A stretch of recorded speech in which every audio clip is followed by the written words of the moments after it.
Hola, un saludo muy cordial para todos. Qué gusto que nos acompañen. Hoy vamos a hacer algo realmente fascinante, un viaje profundo por el arco histórico de la educación. Es decir, desde los mismísimos orígenes de la humanidad hasta esta locura que es la era digital en la que vivimos. Vamos a descubrir paso a paso cómo, como sociedad, hemos logrado transferir y preservar nuestro tesoro más grande, el conocimiento. Nuestra hoja de ruta de hoy es bastante clara y nos llevará por 6 etapas fundamentales. Arrancaremos con los orígenes y las civilizaciones antiguas, para de ahí saltar a Grecia, Roma y la Edad Media. Luego nos meteremos de lleno en el Renacimiento y la Revolución Industrial y después aterrizaremos en los siglos XX y XXI. Haremos una pausa muy importante para analizar la educación en América Latina y finalmente cerraremos echando un vistazo al futuro del aprendizaje. Así que, ¡comencemos! Llegamos a nuestra primera parada. Orígenes y civilizaciones antiguas. Imagínense esto. Mucho antes de que existiera la más mínima idea de una escuela o un salón de clases, la educación era literalmente una cuestión de supervivencia pura. Era un proceso 100% informal y sobre todo colectivo.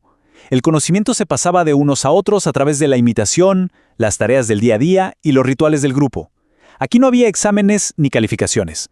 La única nota aprobatoria era lograr que la comunidad entera sobreviviera un día más.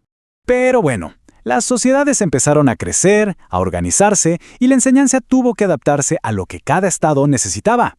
Por ejemplo, en Egipto tenían una disciplina súper rígida enfocada en formar escribas y sacerdotes que dominaran los jeroglíficos para administrar todo el sistema. Mesopotamia, por su parte, creó las famosas casas de las tablillas, donde enseñaban escritura cuneiforme, principalmente para llevar registros. Ahora, si miramos hacia la India, vemos algo totalmente distinto. Un aprendizaje holístico, muy espiritual, guiado por gurús con una fuerte influencia hindú y budista. Y China, China estructuró todo su modelo educativo en la ética y el gobierno, exigiendo muchísima memorización para pasar sus rigurosos exámenes imperiales basados en las enseñanzas de Confucio. Avanzamos ahora a la sección 2. Grecia, Roma y la Edad Media. Cuando comparamos a dos gigantes de la antigüedad clásica, el contraste es de verdad fascinante. Por un lado, tenemos a Esparta. Ahí el enfoque era un condicionamiento puramente militar.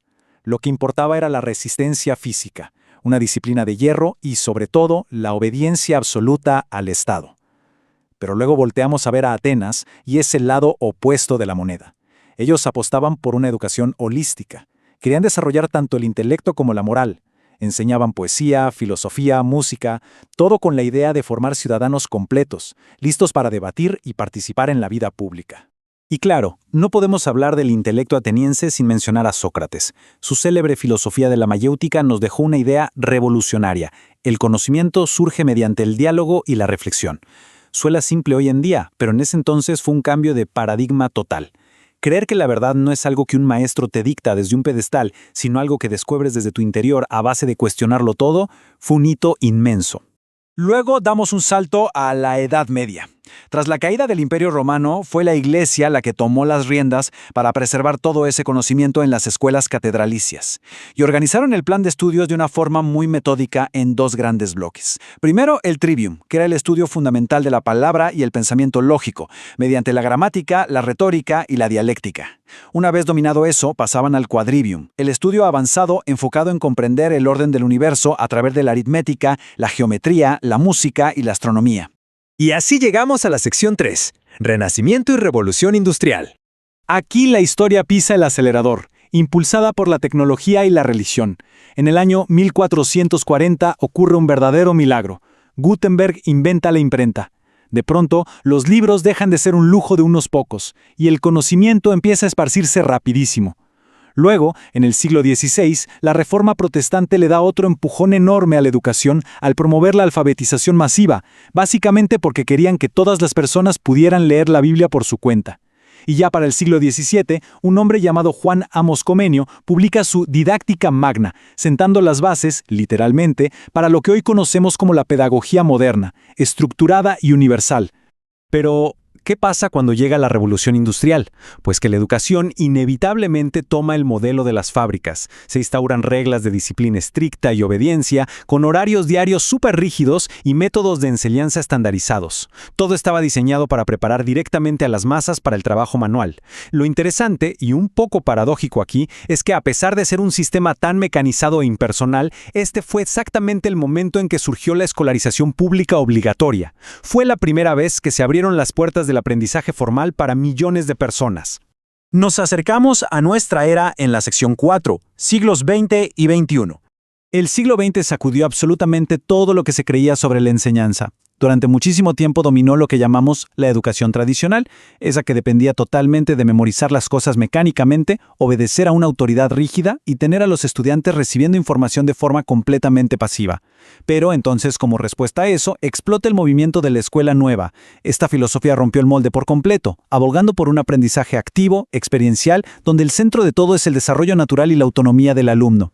Y este tremendo cambio de paradigma no ocurrió por arte de magia, fue impulsado por mentes brillantes. Por ejemplo, María Montessori, quien demostró cómo el uso de materiales didácticos específicos podía fomentar la libertad y la autonomía en los niños. John Dewey, por su parte, insistió en que aprendemos haciendo, vinculando la experiencia con la preparación para vivir en una democracia. Luego tenemos a Jean Piaget, que hizo algo increíble al identificar de forma científica las etapas exactas del desarrollo cognitivo infantil. Y claro, Paulo Freire, que introdujo una pedagogía liberadora basada en el diálogo crítico, una idea que tuvo un impacto profundo y duradero en toda nuestra región. Y ya que hablamos de nuestra región, pasemos a la sección 5, la educación en América Latina. La evolución educativa en América Latina tiene una trayectoria histórica muy particular. Si nos remontamos a la época colonial, la educación era un monopolio absoluto de la Iglesia, y su objetivo principal era evangelizar y formar administradores para la colonia. Avanzamos al siglo XIX, tras las independencias, y las nuevas naciones utilizan la educación a través de diversas reformas para tratar de construir y unificar sus propias identidades nacionales. Y aunque a lo largo del siglo XX vimos una expansión masiva y muy necesaria de la escolaridad pública, hay que ser honestos, la región todavía enfrenta desafíos profundos arraigados en la pobreza y la desigualdad estructural. Dentro de todos estos enormes esfuerzos regionales por mejorar, siempre destacan figuras clave. Un excelente ejemplo es Eugenio María de Hostos en la República Dominicana. Él fue un verdadero visionario que defendió a capa y espalda una educación que fuera científica, moral y profundamente democrática. Él se dedicó a formar maestros integrales y su legado es una prueba clarísima de cómo el empeño por elevar el nivel intelectual puede transformar literalmente la historia de una nación. Finalmente entramos a la sección 6, el futuro del aprendizaje. Hoy en día, todos lo sabemos. Memorizar datos ya no es suficiente. Literalmente, llevamos todas las enciclopedias del mundo en el bolsillo de nuestro pantalón. El siglo XXI exige otro tipo de habilidades. Necesitamos cultivar a fondo el pensamiento crítico y la creatividad, fomentar el trabajo en equipo y la comunicación fluida, y por supuesto, dominar las competencias digitales. Sin embargo, a la par de estas nuevas metas, tenemos obligaciones enormes. Es urgente superar la inmensa brecha digital global y abordar de frente esa desigualdad educativa y la deserción escolar que siguen dejando a tanta gente atrás. Y bueno, es imposible hablar del futuro de la educación sin mencionar el tema del momento, la inteligencia artificial.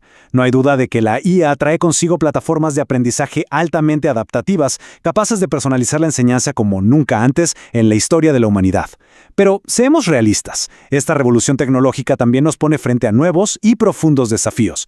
Hablamos de dilemas éticos inmensos, riesgos para la privacidad de los datos y nuevamente el reto crítico de garantizar un acceso equitativo a estas herramientas para todos.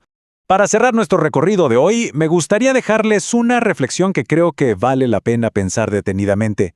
A medida que la inteligencia artificial personaliza cada vez más la forma en que adquirimos datos e información, ¿cómo debe evolucionar la educación para seguir desarrollando nuestra ética humana, la empatía y la justicia social? Hemos visto cómo, a lo largo de la historia, la humanidad ha adaptado sus métodos a las necesidades de cada época. El reto ahora es inmenso. Diseñar el próximo gran hito del aprendizaje está en nuestras manos. Muchísimas gracias por habernos acompañado en este análisis.